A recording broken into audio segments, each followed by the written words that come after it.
Well, good afternoon, veterans. Let's have all veterans please stand again, please. I know all you were looking around if that was you or not. Please stand. Thank you.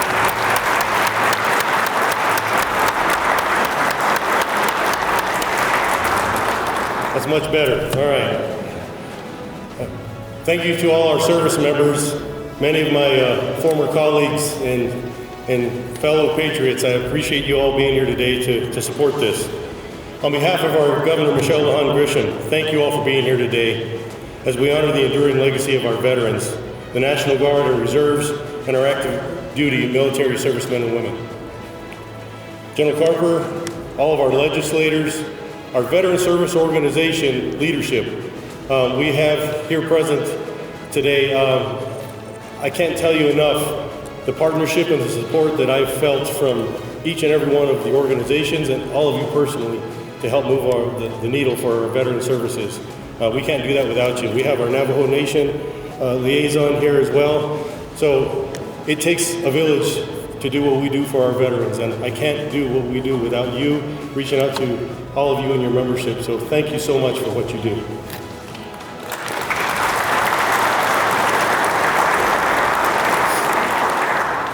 This is our Military Day at the Legislature, and our theme is Enduring Legacy. And with that, that is from cradle to grave. And I mean that in the sense that it sounded. We take care of our veterans from their inception, from raising their right hand, until we give them the proper burial and the rights they've earned and into the gravesite. It's important to all of us. I know it's important to all of you. We have a program called the Forgotten Heroes program that we do. And unlike many of us in the room today, when they pass, they don't have family, somebody next of kin to claim their remains to be buried amongst friends. And that program we've been doing with Bernalillo County for several years. I believe early 2000s, 2011, I believe is the inception of that program. And it continues to grow. There's far too many veterans that fall into that category, but it's our honor and our duty to put them to rest. And today we have a special presentation. One of our families representing an enduring legacy in New Mexico that is that of Valdemar DeHerrera. He's from Costilla in Taos County. I think now he lives in a couple places in the state. But Valdemar recently celebrated his 105th birthday.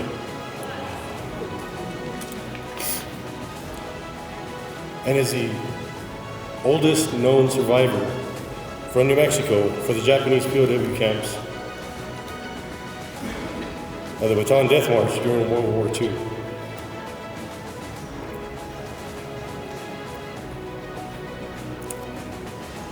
His legacy of service to our country continues with his children who have served, his in-laws, his grandchildren, some of who are still serving. And I'm going to enlighten you a little bit about his own lineage and his legacy of honor.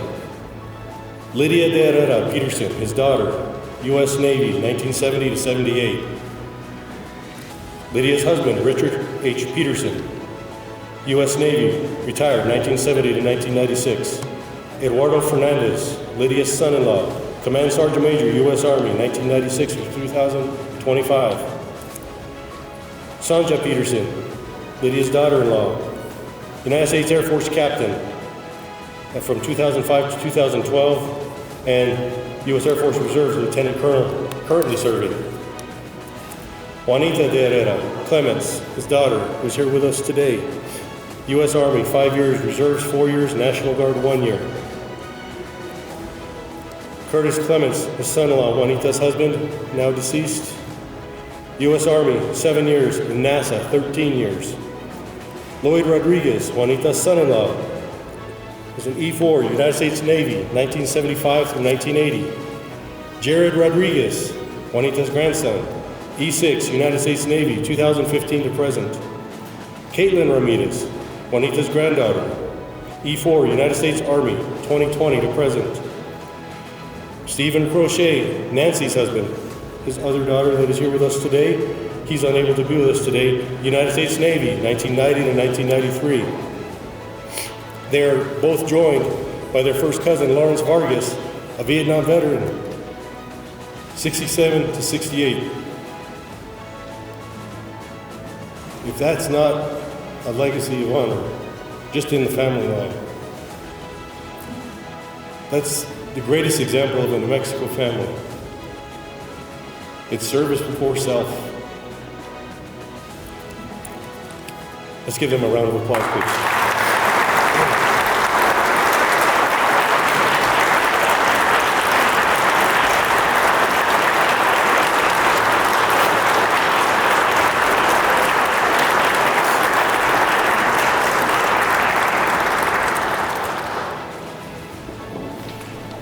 In recognizing this family and the accomplishments of Valdemar DeHerrera, the governor has taken the steps today to have a proclamation on behalf of the state of New Mexico. And I'm going to read that at this point.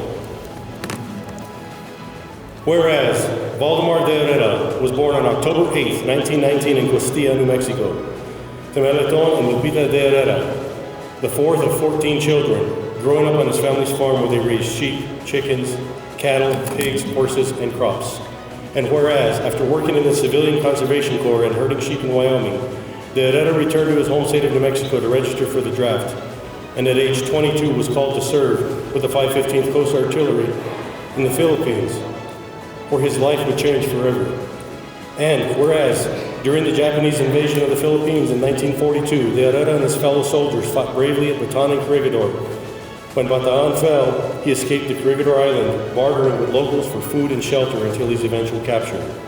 And whereas, throughout 3 years and 7 months of captivity, DeHerrera survived on 1 cup of rice and 2 cups of water per day, supplemented by grasshoppers, monkey meat, and wild spinach he recognized from his New Mexico upbringing, becoming a hero to his fellow prisoners by sharing this knowledge. And whereas, his survival was guided by what he calls his guardian angel, manifesting in 3 miraculous moments: when a Japanese soldier spared him in a bunker, when a fellow soldier, Angelo Sacalares, carried him after collapsing during a forced march, and when a high-ranking Japanese official showed mercy at a textile factory in Manchuria. And whereas, despite enduring brutal conditions, forced labor, and witnessing countless deaths, DeHerrera found moments of humanity, even forming an unexpected friendship with an English-speaking Japanese soldier who shared his love of American movies and helped him obtain extra food and cigarettes for his fellow prisoners. And whereas, upon liberation in 1945, weighing only 80 pounds, DeHerrera returned home to New Mexico, where he met Consuelo de Vargas at the Taos Fiestas, teaching her to cook and farm as they built a life together on their 100-acre homestead in Costilla, sharing 69 years of marriage until her passing in 19. And whereas, a patriarch of growing family that now includes 8 children, 19 grandchildren, 29 great-grandchildren, and 3 great-great-grandchildren, DeHerrera has passed down the values of faith, family, and perseverance that sustained him through war and captivity. And whereas, at 105 years old, DeHerrera stands as the oldest surviving veteran of Bataan and Corregidor, continuing to share his story at the annual Bataan Memorial Death March, ensuring that future generations remember the sacrifice and courage of those who served. And whereas, through his extraordinary life, DeHerrera embodies the very best of New Mexico's values: strength, resilience, faith, and devotion to family, serving as an inspiration to all who know his story. Now, therefore, I, Michelle Lujan Grisham, Governor of the State of New Mexico, do hereby proclaim February 19th, 2025 as Valdemar DeHerrera Day. Signed by Michelle Lujan Grisham, done this executive office the 19th day of February, witnessed by the hand-graded stills at the Great Seal of the State of New Mexico, Maggie Toulouse Oliver, Secretary of State. At this point, would you mind coming up so we can present you with a few things for you to take home to Dad?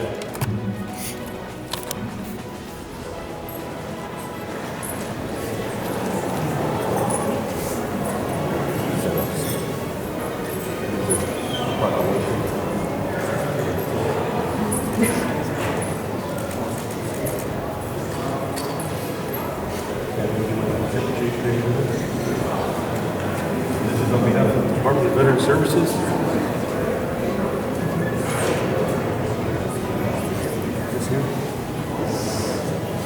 Thank you very much. My dad really would appreciate, I know he's going to appreciate all this.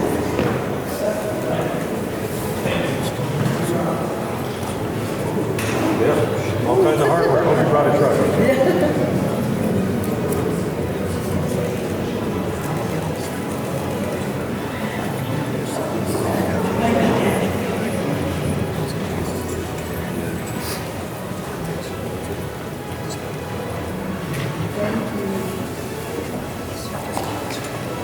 We also have a coin from the governor's office and one of my cabinet secretary coins to provide to Dad for his service and sacrifice.